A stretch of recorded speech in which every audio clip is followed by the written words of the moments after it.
Très ravi de vous retrouver de nouveau à travers ces journaux de la mi-journée à la une de l'actualité de ce samedi.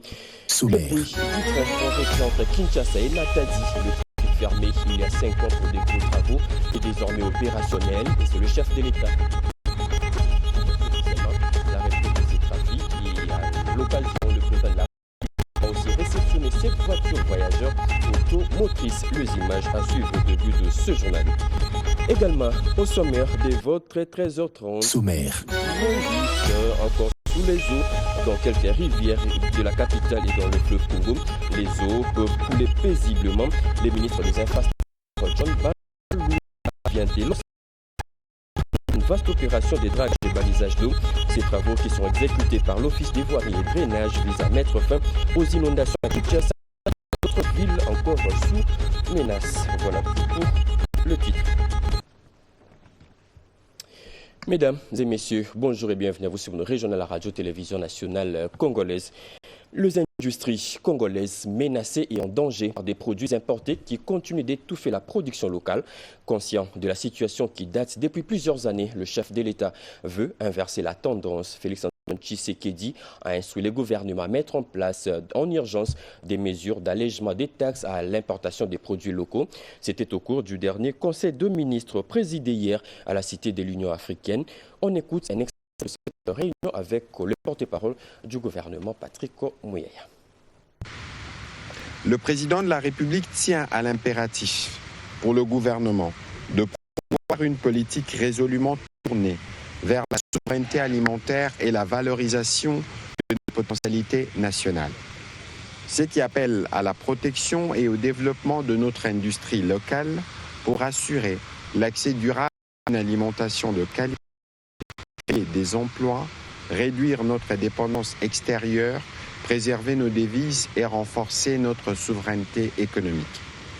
Or, la dépendance structurelle dans laquelle les pays est plongé depuis des décennies constitue une vulnérabilité stratégique affectant gravement notre sécurité et la stabilité sociale.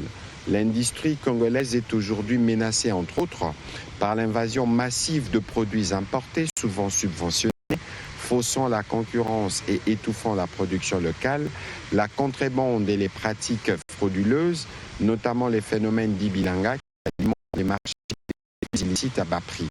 Ces pratiques découragent l'investissement, affaiblissent nos PME locales et étrangères qui ont pris le bon risque de croire en la République démocratique du Congo, réduisent les recettes fiscales et aggravent le chômage et minent l'autorité de l'État. Face à cette situation, le président de la République a engagé sous la coordination de la première ministre, le ministre de l'Intérieur, celui de l'économie nationale, le ministre d'État, ministre de l'Industrie, celui des Finances et du Commerce extérieur, à élaborer en urgence un paquet cohérent des mesures comprenant notamment 1. La révision ciblée des taxes à l'importation pour protéger nos producteurs tout en préservant le pouvoir d'achat. Le renforcement du cadre légal et réglementaire pour garantir la conformité et la traçabilité des produits. 3. La modernisation des répressions pour lutter efficacement contre la contrebande. 4. La mise en place des mécanismes incitatifs pour soutenir l'investissement productif. 5. Une stratégie de communication nationale pour promouvoir la production locale, la consommation locale et la fierté de produire et de consommer congolais.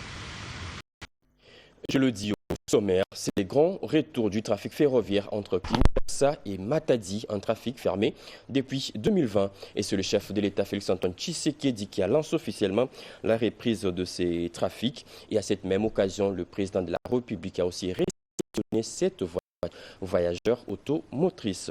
Regardez. C'est une brève cérémonie qui marque la renaissance de l'ONATRA, autrefois national du transport multimodal. Au cours central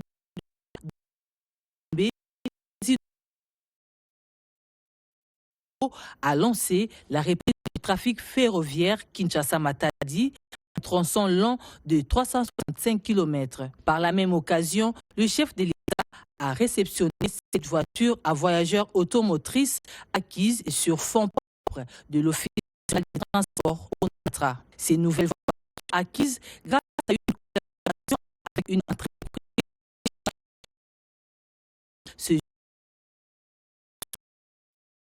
Ainsi, la voie ferrée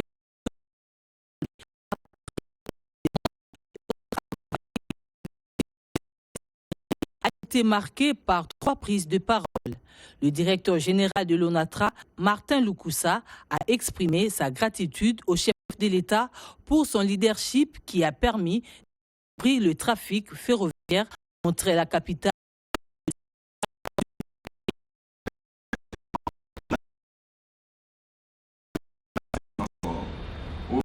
Son rôle éminemment stratégique, un accent particulier devra être mis sur le financement des travaux sur la voie ferrée qui nécessite la poursuite de la mobilisation de gros moyens qui bien entendu appellent l'intervention permanente du pouvoir public et auquel l'ONATRA seul ne saura faire face. C'est ici le lieu de solliciter auprès de votre Excellence et du gouvernement de la République la poursuite de l'accompagnement des actions menées par l'ONATRA pour la maintenance en bon état de la grande ligne Kinshasa-Matadi, longue de 365 des réseaux interurbains. Le directeur général de l'ONATRA a par la même occasion annoncé la reprise prochaine du trafic ferroviaire urbain dans la ville de Kinshasa. La ministre du portefeuille a quant à elle vanté la renaissance de l'ONATRA, jadis fleuron du transport multimodal RDC. Cette réhabilitation n'est pas un simple projet ferroviaire, mais plutôt un projet structurant à effet réel, a dit la ministre. Intervenant en dernier lieu, le vice-premier ministre des Transports et Désenclavement, Jean-Pierre Bemba Gombo, a fait savoir que l'acquisition de cet wagon à voyageurs marque le prémisse d'une longue série d'acquisitions. Dans le prochain mois, a-t-il dit, 5 locomotives neuves et 40 wagons porte-conteneurs sont attendus en supplément de l'actuelle flotte de l'ONATRA. C'est grâce à votre vision du développement des infrastructures et des équipements de transport à travers tout le territoire que nous pouvons aujourd'hui, Excellence Monsieur le Président de la République, relancer le trafic ferroviaire de passagers et de fret entre Kinshasa et Matadi. L'acquisition de ces 7 voitures à voyageurs automotrices, rendue possible à travers la redevance logistique terrestre RLT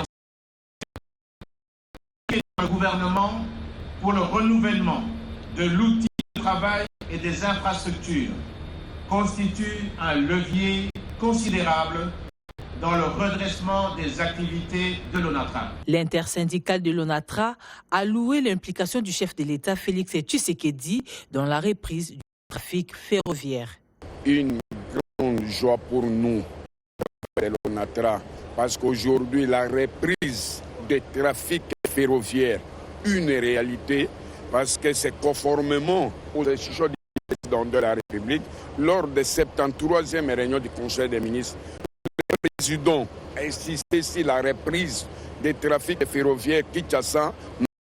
Après, aujourd'hui, la rêve est devenue une réalité. Et c'est une fierté non seulement pour l'ONATRA, mais pour les Congolais. Le chef de l'État a visité le 7 wagons et s'est lui-même rendu compte du confort acceptable réservé aux voyageurs. L'eau coule à nouveau dans plusieurs points d'addiction d'eau potable au village Mouloigny dans la province du Tanganyika. Après ces addictions d'eau vont desservir plus de 600 ex-combattants campés dans cette partie du pays. Pas seulement, ces anciens rebelles démobilisés ont aussi bénéficié de plusieurs autres infrastructures des bases, des ouvrages réalisés et financés par le PDDRCS, comme nous dit Peggy Mukunda. Resté longtemps inopérationnel, les points d'addition d'eau potable dans les villages de Mouloigny, fief de la chefferie Tumbwe, dans les Tanganyika, où 600 ex-combattants viennent d'être démobilisés par le PDDRCS. Grâce au financement du programme, cette infrastructure est aujourd'hui remise en service. Les communautés qui autrefois vivaient dans la méfiance peuvent désormais se rassembler autour d'un bien commun, l'eau potable. Une transformation symbolique et le chef de Toumboué qualifie d'action salvatrice. J'ai un sentiment de joie puisque ce processus, nous l'avions commencé depuis longtemps. Ainsi, je rends d'abord hommage au chef de l'État quand, à son passage à la conférence des gouverneurs, il y aura le programme de désarmement et de réinsertion. Chose promise, chose faite. Le programme dans la construction des latrines séparées pour hommes et femmes. Et ces nouvelles infrastructures contribuent à améliorer les conditions sanitaires dans un village marqué par les séquelles des conflits intercommunautaires. À Moulouani, la vie est née. Les initiatives du PDDRCS apportent un souffle nouveau à une population qui retrouve. Cette action du PDDRCS est salutaire. Elle ne se contente non seulement du désarmement des groupes armés, mais aussi elle reconstruit les liens sociaux. Un nouveau centre de simulation médicale vient d'ouvrir ses portes à l'Institut médical de Kinkole pour former les futurs professionnels de santé. L'objectif est de préparer les étudiants aux situations d'urgence et autres opérations. Ils se sont exercés sur des mannequins simulateurs des patients. Vous le verrez sur les images. C'est un don de la structure Japaigo, nous dit Diane Balakambombo. L'Institut médical de Kinkole se modernise avec l'inauguration de ses salles de simulation. La cérémonie de remise officielle de matériel et d'équipements destinés aux salles techniques rénovées marque une étape importante dans le renforcement de la formation pratique des apprenants. Cette initiative s'inscrit dans le cadre du projet Global Reach 2, mis en œuvre par Japaigo avec le soutien du et la RCA et vise à améliorer la qualité de l'enseignement médical, notamment pour renforcer la lutte contre la mortalité maternelle et infantile en RDC. Le représentant du directeur du diplôme d'études supérieures spécialisées a salué un appui qui contribuera au renforcement de la formation des infirmiers et des sages-femmes. Ça, c'est un grand jour pour vous, c'est pour vous les apprenants, et un grand jour pour nous. C'est la santé maternelle et des nouveau-nés. Ont exprimé leur gratitude envers Japaigo et appellent à une gestion responsable des infrastructures. Investir dans une infrastructure de formation adéquate est crucial. Elle prépare les étudiants à la réalité du terrain et contribue à l'amélioration globale des soins. Pour le chef des zones de santé, la formation du personnel soignant doit s'adapter aux besoins évolutifs de la population en renforçant compétences professionnelles, cliniques et capacités d'adaptation. C'était en 2015, 10 ans déjà depuis que le village Rich, structure spécialisée dans l'approvisionnement des vaccins, a démarré ses activités en RDC. Une grande manifestation a été organisée à Kinshasa pour célébrer cet anniversaire qui a aussi coïncidé avec le 25 ans de cette organisation au niveau mondial. Yvette Makuntima nous en parle. Des soins de santé pour tous, une vision universelle en partage que porte Village Rich, qui a pour, entre autres missions, transformer la prestation des soins de santé, d'approvisionnement des médicaments et vaccins dans la province de l'Équateur en appui au ministère de la Santé publique, Hygiène et Prévoyance sociale font partie de ses prérogatives. Cette double cérémonie marquant le 25e anniversaire d'existence de une tribune qui a vu des interventions s'est focalisée sur de nouvelles approches, nouvelle génération de la chaîne d'approvisionnement qui prône un co-développement des circuits de distribution adaptés au contexte avec les acteurs locaux pour une optimisation de la distribution des produits de santé essentiels. Un des pionniers a parlé des prouesses réalisées à travers l'aide des communautaires.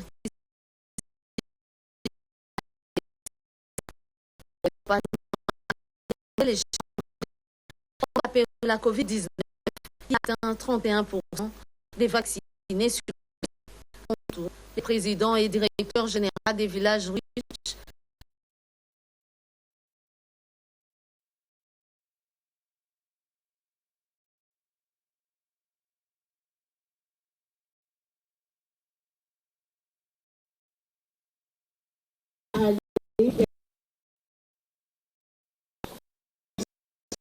C'est le gouvernement secteur local le plus défavorisé. Le président du Sénat séjourne depuis hier dans le Haut-Katanga, son fief électoral, dans le cadre de ses vacances parlementaires. Jean-Michel Ndé accueillir la situation sociale.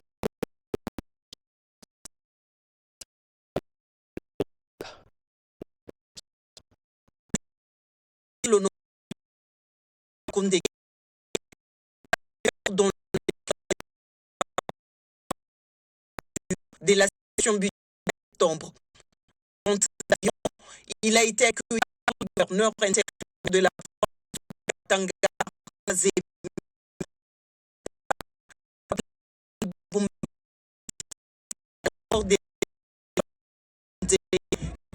aussitôt arrivé, c'est confié être en contamination de la situation économique et même aussi et donc être bien accueilli par cette population qui est venue ici à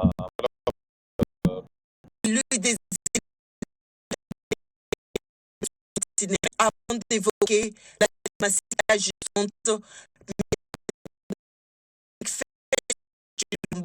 pour mettre fin à la guerre.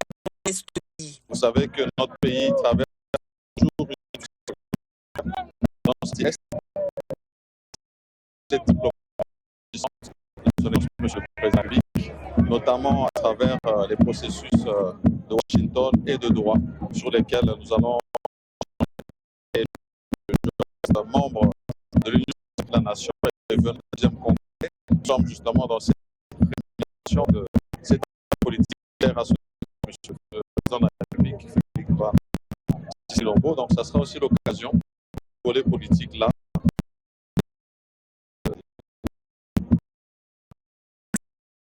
du pays sera une opportunité pour lui de renforcer les politiques.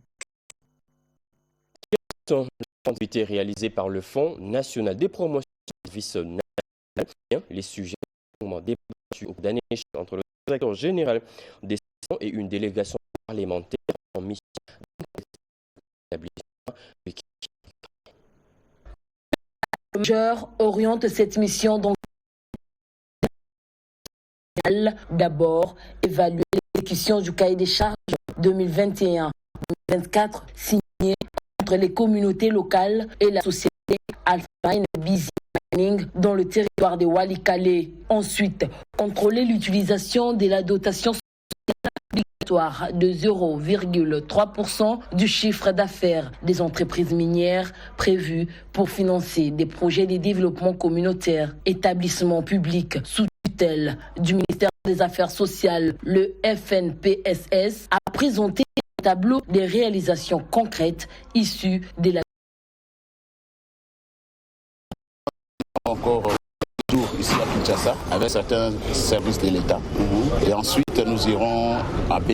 Après Béni, où nous allons travailler avec les autorités provinciales, nous irons effectivement sur le terrain dans le territoire de Walikale pour rendre la population concernée, échanger et voir si tout ce que nous avons pu avoir comme information ici va par leur vie, par la réalité que vivent nos populations sur place. Inscrite dans le règlement minier, cette dotation sociale vise à renforcer la responsabilité sociétale des entreprises minières et à soutenir le développement des communautés locales. Le Fonds national de promotion et des services sociaux, l'un des acteurs de ce dispositif, reste engagé dans la transformation socio-économique des zones minières, notamment à Walikale. Plus d'immondices encore sous les eaux dans quelques rivières de la capitale et dans le fleuve. Les eaux peuvent enfin couler paisiblement. Le ministre des Infrastructures, John Banzalunda, vient une vaste opération de dragage et balisage des eaux. Ces travaux qui seront exécutés par l'Office de voirilage visent à mettre fin aux inondations à Kinshasa et dans d'autres villes encore sous une forte menace des pluies. Regardez. Face aux récurrents cas d'inondation qui dérangent la ville de Kinshasa, des infrastructures et travaux publics, John Banzalunda a lancé à partir du fleuve Congo au point de la baie d'Engalema les travaux des dragages consiste à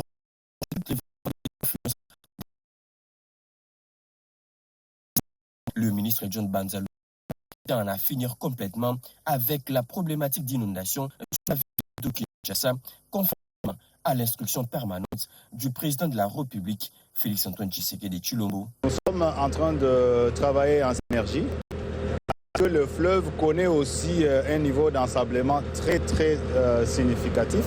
Et alors nous devons commencer à traîner ici pour que le fleuve ait la capacité de recevoir les eaux des 12 confluents que nous avons. Ça, c'est la première phase. La deuxième phase, c'est d'aider nos services, notamment l'OVD et la RVF, à accueillir au moins, dans un premier temps, 12 dragues pour la ville de Kinshasa sur les 12 confluents.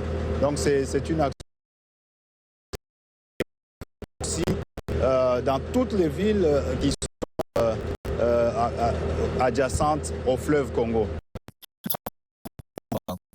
Un effet important sur l'écoulement des cours d'eau urbaines, notamment la rivière, a indiqué le directeur provincial de l'OVD, Dieudonné Chimbalanga. Le coin de la capitale en vue de prévenir les inondations et les débordements des eaux. L'RDC dispose désormais d'évaluation climat des affaires. Ces nouveaux tableaux innovants ont été présentés officiellement au ministre de la Justice et par son collègue du plan, Guylain Niemo. C'est la première étape de la tournée de présentation de cet outil numérique. D'autres avec Peggy Mou. Les ministres d'État, ministres du plan et de la coordination au développement, vient de lancer la tournée de présentation du tableau numérique de suivi et d'évaluation des réformes de climat et des affaires. Première étape, le ministère de la Justice, où l'outil a été présenté au ministre d'État Guillaume Onguefa. Ce choix n'est pas anodin. La justice occupe un rôle central dans l'amélioration du climat des affaires. Elle est une garantie de sécurité juridique, de la crédibilité des réformes, de la protection et de la lutte contre autant d'éléments indispensables pour instaurer la que chaque ministre puisse être au courant des réformes qui sont prévues dans son secteur. Nous avons eu le temps de présenter l'outil pour que, parce que lui-même, en tant que ministre, va devoir valider donc, les actions qui sont travaillées par ses équipes. Il était important que je sois là, moi-même, pour aussi montrer la volonté, en tant que ministère de plan en charge. Les nouveaux outils concernent 17 ministères réformateurs et permettra de mesurer en temps réel l'avancement des réformes, d'identifier les blocages et d'apporter des solutions rapides. Objectif, renforcer, accélérer la mise en œuvre et améliorer l'attractivité de la RDC pour les investisseurs conformément au plan national stratégique de développement de 2028. Et toujours dans la même veine, une délégation de l'Agence nationale pour la promotion des investissements était en face des députés et ministres provinciaux du Kasaï. Objectif, les sensibiliser sur les innovations actuelles contenues dans la nouvelle réforme du climat des affaires. C'est un reportage de Franklin Éclair. Amélioration des climats d'affaires dans la province du Kasaï. Les députés et ministres provinciaux ont été sensibilisés ces jours par l'Agence nationale pour la promotion des investissements en appui.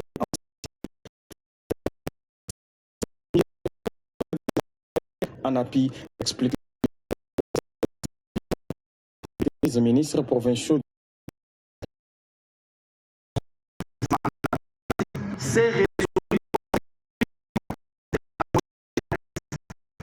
Pour la prise en compte de la question relative à l'amélioration du climat d'affaires dans leur politique de développement provincial. L'entreprise aujourd'hui en RDC n'écoute pas les yeux de la tête, souligne Peter Chouaka, ministre provincial de l'Intérieur et gouverneur ad intérim dans son mode de clôture. Ces exposés nous ont tous permis de comprendre qu'il est important de quitter le secteur informel pour opérer dans le secteur formel et bénéficier ainsi de tous les avantages du Code des investissements. Ensuite, nous avons tous compris que la création d'une entreprise ne coûte pas les yeux de la tête. que les mécanismes de sa création ont été certifiés par l'ANAPI. Affaires de la province du Kasaï, objectif majeur de la mission de l'ANAPI au Kasaï qui a sensibilisé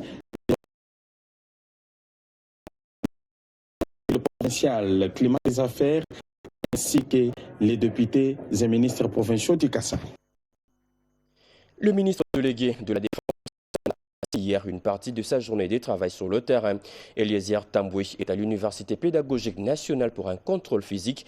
Il s'est rendu par la suite dans une école de la capitale pour se rendre compte de l'effectivité de la rentrée scolaire. Serge Melemata était dans sa suite. Pour cette fois, c'est un gouvernement soumis à des et dans sa peau des promoteurs que les ministres délégués près les ministres Mposhi a effectué cette visite d'inspection au sein de cette école moderne d'Ingalema, dénommée Aïma School. Question de se rassurer la reprise effective des cours au sein de cet établissement d'enseignement primaire et secondaire. Il a 6 places, visiter quelques salles de classe où la présence des enseignants et élèves, tous dévoués, a été constatée sans aucune surprise. Le jeep a été intercepté à la sortie par la population.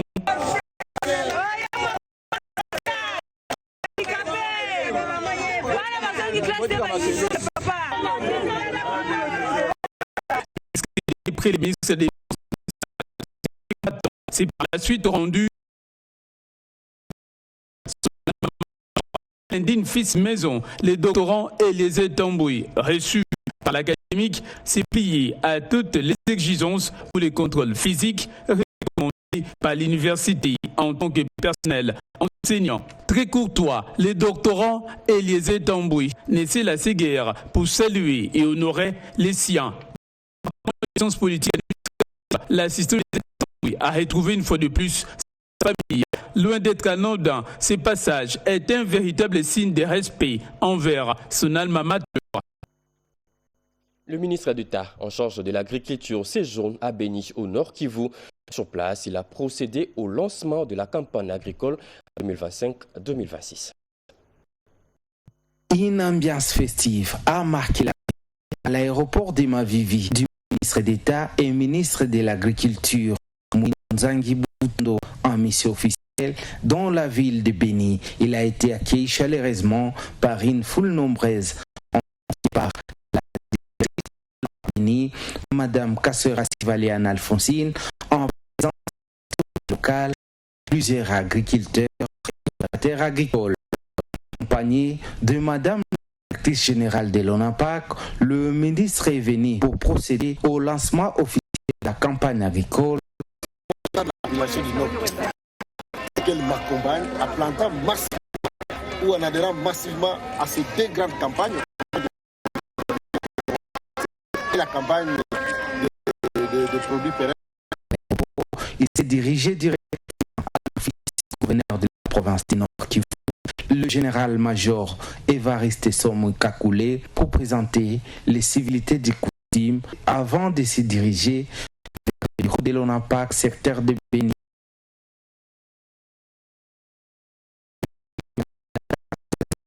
Qu'il a félicité pour son engagement, la lutte contre la fraude agricole, la redynamisation de la filière café-cacao et la revalorisation des services de l'ONAPAC dans la région. En marge de sa visite, le ministre Nzangi a tenu une réunion stratégique avec les exportateurs de café-cacao de la région dans l'objectif de renforcer les partenariats privés, la produits agricoles et de stimuler la compétitivité de la production locale sur les marchés national et international. Cette mission ministérielle inscrit le cadre des efforts pour relancer l'économie agricole dans les conflits et faire de l'agriculture un levier du développement.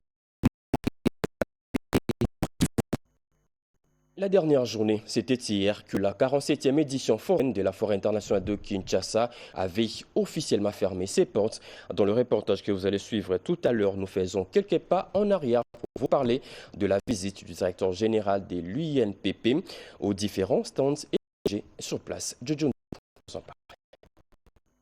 L'INPP prend part active à la 47e édition de la foire internationale congolaise de Kinshasa-Fikin. Le directeur général de l'INPP, Stanislas Chimonga, a visité les stands des différentes institutions, entreprises, ministères, avant de visiter également l'Institut national de préparation professionnelle INPP, pour des explications claires et précises des outils exposés sur place.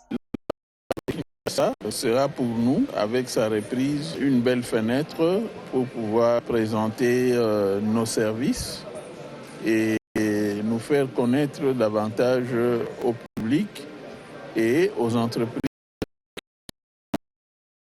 partenaires. Dans notre stand, ce qui est en rapport avec la formation en énergie renouvelable, j'ai vu que des mécanisations avec tous les produits que nous pouvons offrir à notre société. Et je crois que c'est beaucoup plus parlant lorsqu'on parle de formation technique. Charité bien ordonnée, commençant par soi-même. Je suis au stand de la recherche de l'UNIKIN parce que ce sont des activités que j'ai vues naître avec un grand professeur en sciences, le professeur Père Plus, avec Mme Yanjou, avec ses produits agricoles, la transformation. L'INPP continuera à former la jeunesse congolaise en ce qui concerne la formation professionnelle à travers plusieurs métiers et formations qu'il organise. Ce sera peut-être une journée nationale des plus en RDC. De la société civile pour exiger la création d'une journée nationale de la société civile en RDC, date choisie à l'unanimité par quelques acteurs des différentes structures et ont promis d'entamer une série de plaidoyers auprès des autorités. On les écoute au micro de Patricia Ongo. Il a été créé pour, d'une part, jouer le rôle d'interface face aux partis politiques et d'autre part, accompagner l'État dans sa mission régalienne en s'impliquant tant dans la définition des politiques publiques que dans leur mise en œuvre pour l'intérêt de la population. La société civile est et reste une composante organisée et indépendante, mettant des principes sur la gouvernance publique. Un fait saillant à ne pas oublier est que la société civile collabore avec le pouvoir public à travers le ministère ayant dans ses attributions le plan pour définir et qualifier les thématiques dont l'opérationnalisation ne cesse de bénéficier d'appui de partenaires techniques et financiers ainsi que de bailleurs de fonds. Au demeurant, la société civile entend saisir les institutions de la République pour que 1. La date du 4 septembre de chaque année soit la journée nationale de la société civile sans pourtant qu'elle ne soit chômée. 2. Le Conseil national de la société civile soit formalisé. C'est fini avec la 2024-2025 à l'Ista Kolwezi. La cérémonie d'écollation des grades a été organisée pour la circonstance. C'est sous une ambiance électrique que s'est déroulée la double cérémonie d'écollation de grades et de clôture de l'année académique édition 2024-2025 à l'Ista